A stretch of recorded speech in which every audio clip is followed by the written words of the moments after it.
Praise the Lord. கர்த்தரும் இரட்சகருமாகிய இயேசு கிறிஸ்துவின் இனிய நாமத்தினாலே உங்கள் அனைவருக்கும் என் அன்பின் வாழ்த்துக்கள். இந்த புதிய நாளை காண செய்த தேவனுக்கு ஸ்தோத்திரம் உண்டாவதாக. கர்த்தர் உங்கள் ஒவ்வொருவரையும் பாதுகாத்து ஆசீர்வதித்து நடத்துவாராக. நீதிமொழிகள் 1வது அதிகாரம் 7வது வசனம். கர்த்தருக்கு பயப்படுதலே ஞானத்தின் ஆரம்பம். மூடர் ஞானத்தையும் போதகத்தையும் அசட்டை பண்ணுகிறார்கள். கர்த்தருடைய பரிசுத்த நாமத்திற்கு மகிமை உண்டாவதாக. மூடரை குறித்து இங்கு சொல்லப்பட்டிருக்கிறது. யார் மூடர் தெரியுமா? ஞானத்தையும் போதகத்தையும் அசட்டை பண்ணுகிறவர்கள். பிரியமான கர்த்தருடைய பிள்ளைகளே, மூடனாய் இராதபடிக்கு நாம் ஜாக்கிரதையாய் கவனமாய் தெளிவுள்ளவர்களாய் இருக்க வேண்டியது அவசியமாய் இருக்கிறது.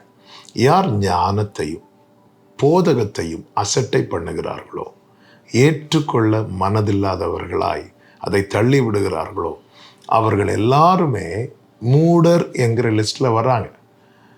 மூடன் எப்படிப்பட்டவனாய் இருக்கிறான் என்று வேதத்தில் அநேக காரியங்கள் சொல்லப்பட்டிருக்கிறது. அதில் ஒன்று என்ன தெரியுமா? அவன் போகும் பாதை அவனுக்கு தெரியாது. அவன் போகும் பாதை அவனுக்கு தெரியாததுனால அவன் சஞ்சரிக்கிற பாதையில அவனோடு இருக்கிற எல்லாருக்குமே அவன் தொல்லை கொடுக்கிறவனாய் இருக்கிறான் என்று வேதம் நமக்கு காண்பித்து தருகிறது. எல்லாருக்குமே தொல்லை கொடுக்கிறவனாய் இருக்கிறான். ஒருவர் எல்லாருக்கும் தொல்லை கொடுக்கிறவராய் இருக்கும்போது அந்த நபரை சார்ந்தவர்கள் உண்மையாகவே எதை விரும்புவாங்க தெரியுமா? இவங்க வந்துட்டாங்களே, இவங்க வராமல் இருந்திருந்தா நல்லா இருக்குமே, இவங்க இல்லாமல் இருந்திருந்தா நல்லா இருக்குமே என தான் விரும்புவார்கள். காரணம் என்ன தெரியுமா? அவர்களால் இவர்கள் அதிக தொல்லைக்குள்ளாகிறார்கள். மூடன் எல்லாருக்கும் தொல்லை கொடுக்கிறவனாய் இருக்கிறான். யார் மூடன்? ஞானத்தையும் போதகத்தையும் அசட்டை பண்ணுகிறவன். அதே நேரத்தில் கர்த்தருக்கு ஒருத்தன் பயப்படுறான் தெரியுமா? கர்த்தருடைய வார்த்தை வெளிப்படும் போது, கர்த்தருடைய ஆலோசனை வரும்போது, கர்த்தருடைய போதகம் வரும்போது நடுக்கத்தோடு அந்த வசனத்தை கேட்கிறானே. ஒரு தீமையான காரியத்தை செய்யலான்னு போகும்போது வார்த்தை அவனை தடுக்கும் போது அந்த காரியத்தை விட்டு விடுகிறான் அல்லவா? அவன் தான் கர்த்தருக்கு பயப்படுகிறவன். அவன் யாராய் மாறுகிறானா? அது ஞானத்தின் ஆரம்பம். அவன் ஞானமுள்ளவனாய் மாறுகிறான். மூடன் தான் போகும் வழி அவனுக்கு தெரியாது. அது மாத்திரமல்ல, தன் இருதயத்தில் உள்ளதையெல்லாம் முத்துக்களை பன்றிகள் முன் போடுவது போல எல்லாரிடத்திலும் தூட்டி திரிகிறான். இதனால் அவனுடைய வாழ்க்கை என்பது ஒரு மதில் இல்லாத வாழ்க்கை போல. மதில் இல்லாத பட்டணம், மதில் இல்லாத வீடு என்பது எது வேணாலும் வந்து போகும். அப்படிப்பட்ட நிலையில் தான் மூடனுடைய வாழ்க்கை இருக்கிறது. அது மாத்திரமல்ல, மூடன் ஞானிக்கு அடிமையாவான் என்று வேதம் சொல்லுகிறது. அவன் யாராய் மாறுவான் தெரியுமா? அடிமையாக இருப்பான்.